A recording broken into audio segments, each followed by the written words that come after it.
Welcome to என் சமையலறையில். நான் இன்னைக்கு நம்ம என்ன ரெசிபி செய்ய போறோம் அப்படிங்கறத வாங்க பார்க்கலாம்.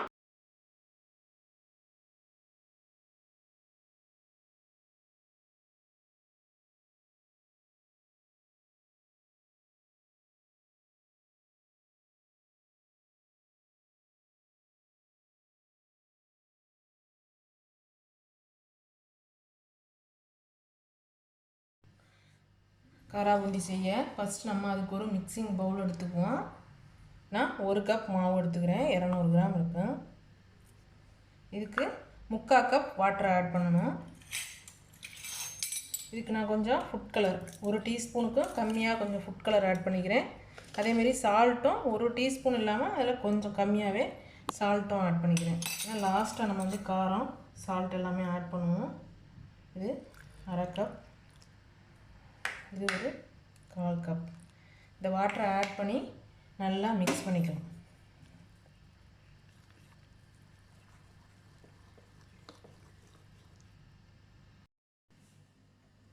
இப்போ மாவு நல்லா மிக்ஸ் பண்ணி ரெடி ஆகிடுச்சு.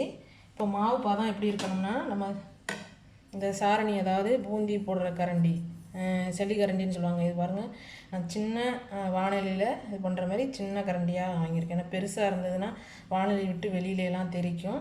இது கரெக்டாக நம்ம சின்னதாக அளவாக ஆயில் ஊற்றி பொரிக்கிறதுக்கு கரெக்டாக இருக்கும். இது இப்போ ரீசெண்டாக தான் எனக்கு கிடச்சிது. இப்போ இதில் நம்ம ட்ரை பண்ணி பார்க்கலாம்.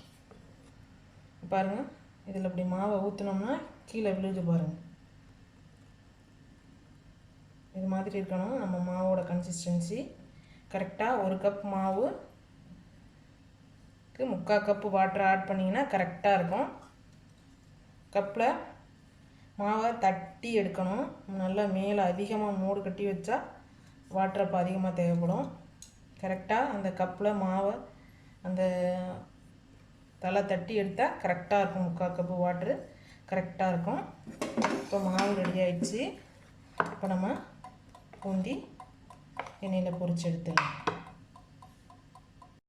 இப்போ நான் ஒரு கடாயில் ஆயில் ஆட் பண்ணி வச்சுருக்கேன்.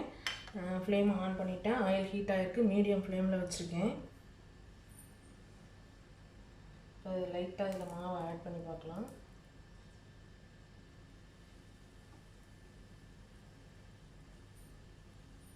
இன்னும் கொஞ்சம் கூட ஆயில் ஹீட் ஆகட்டும்.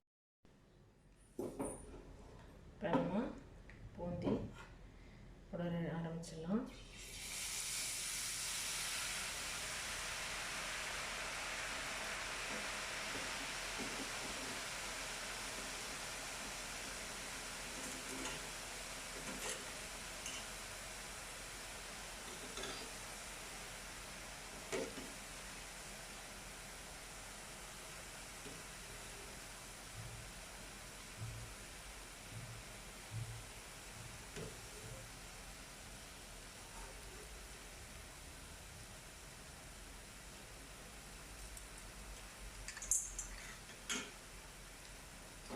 நம்ம இதை அரைச்சிடலாம்.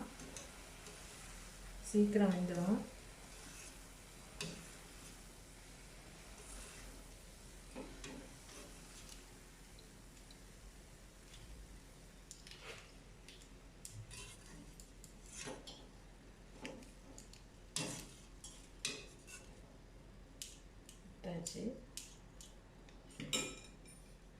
ஆயிலை லோ ஃப்ளேமில் வச்சுட்டு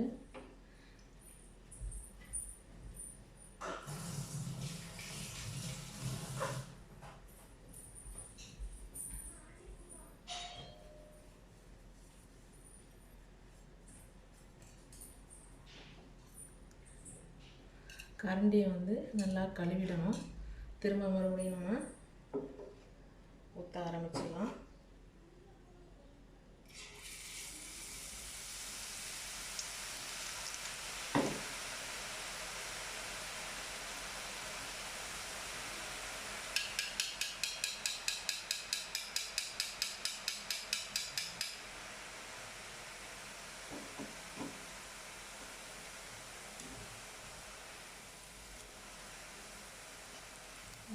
இப்படி மணியாக இருக்கணும்.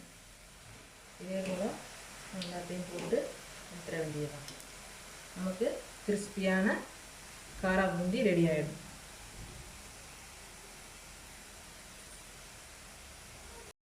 இதிலே கொஞ்சம் கரண்டியை வச்சு முந்திரி பருப்பு,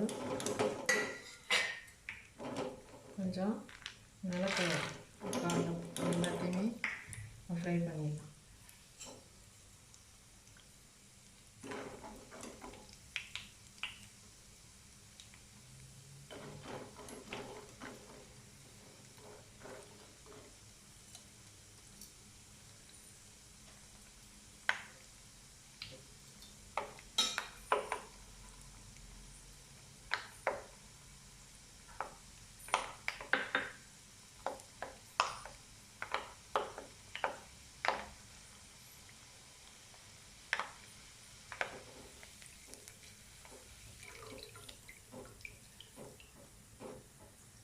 இப்போ இது ஃப்ரை ஆகிடுச்சு. இதையும் இது கூட சேர்த்துக்கலாம். ஒரு 5 கார்லிக்கை வந்து நல்லா இடித்து வச்சுருக்கேன் உரலில். அதையும் ஃப்ரை பண்ணி இது கூட ஆட் பண்ணிடுறேன்.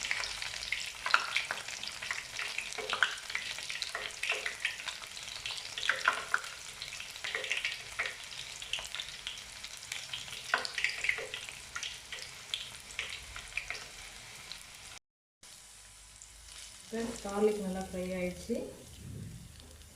இப்போ இதையும் அந்த கராபூந்தி கூட ஆட் பண்ணிடலாம்.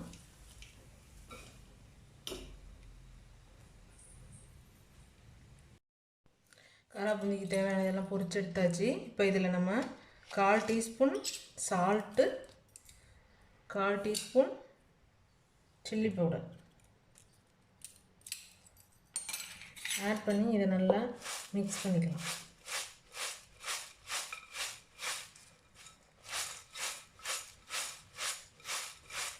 இப்போ சுவையான கிறிஸ்பியான காரா பூந்தி நமக்கு ரெடி ஆயிடுச்சு.